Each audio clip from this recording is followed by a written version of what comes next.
before ta madto sa duty, kailangan ato i-prepare atong self. So magdudlay ko ana, gitarong na ko siya sulay para kanang pagsulay ba tarong ako siya isang tipid para hapsa akong pagsantipid. Sige, tarong siya na ako.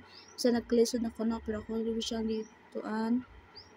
Kaya na siya na ako pag-style para ma-limpyo siya. Ako siya try og santipid nga para nga sakto rin siya pag santipid sa akong buhok. So, gina siya na ako. O, tama ba?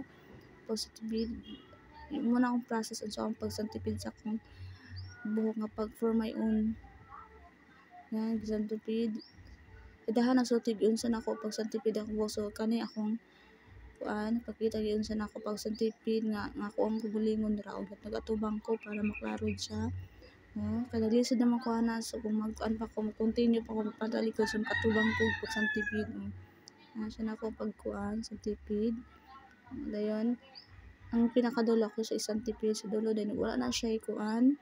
Ang dulo, wala na siya pugong, aron kuan, ako siya hindi kuan.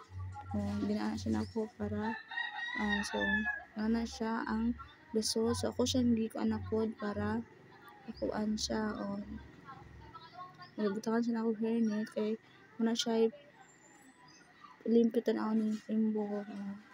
Butangan po siya na ako kuan para yun siya na ako.